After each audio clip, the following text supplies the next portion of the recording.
Pati si... Di mo ko kumot, pero kung ka sinabot, pwede lang.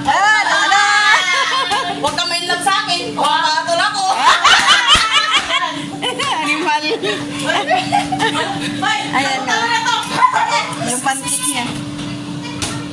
Yung pancake niya. Akala ko dahil... Yung pansit mo! Akala ko dahil ang Rose lang ang marami sa akin. Nalagma si Carmen. Akala ko si Rose lang ang kalandian ko dito. Pati parang si Carmen. Utangin na yun ako. Bumigay na rin. O, di ba? O, ganito lang kami dito pag nagsama-sama. Maingay. Pag wala yung hayop. Pag wala yung, ano, Pag wala yung, hayop, para kayong ano. wala kayong gorilla, walang bantay. Kaya eto, minsan din yung Kaya iba, ako ngayon, naghuhugas. Amo siya, pero nagdadabo. Ayan. Kaya mag-comment kayo. O, ayan o, ayan. Ganyan, Dahan, nandiyan si mga pasatas ng mo. ganyan yung ano, oo, nandyan yung amo ko sa taas. Ganyan pala. Oo. Nasama lang kami, madam. Don't worry. Everything is under control. Akala ko sasabihin niya, everything is under fine. Ah, di ba? Ganyan lang yan. Tangina niyo. Oh, nagmura na siya. Oh, di ba? Ganyan lang yan. Ayoko na ganito. Yung kumain ka, tas masamang mong magugas. Palibag dito, palibag dito.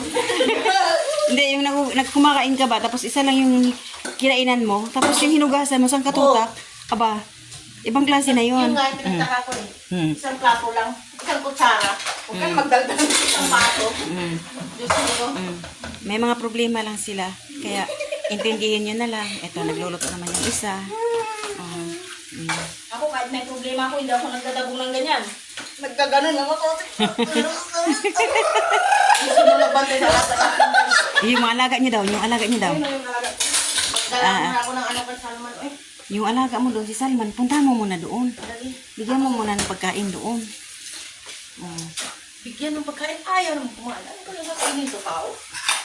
Ano, Para naman pagbigay mo ng pagkain, dahil tinatabog mo kaya ayaw kumain. Anoin mo kasi si Salman, yung kumbaga, Si Salman Spitz yan eh. hulihin mo yung kiliti niya. Amu-amuhin mo, kakain yan dahil. Dati kakain niya siya kanin na may sabadi. Eh, ganito lang. Minsan nagdadabog, minsan din tumatawa. Kung halimbawa, sa Kabaliwan, wala nang tatalo dito sa mga OFW na dito sa lugar namin. O, diba? Ganyan lang talaga. Masaya naman ang buhay. Ay, nagdabog ka na, Day. Day, nagdabog ka na, Day. Nalata mo na? Natatakot na ako dun, Day. Natatakot na ako dun, Day. Nalata mo na? Oo, nalata na, Day. Nalata na. Sige na. Bukas huwag na ako magluto dahil yung tagahugas ko nagdadabog.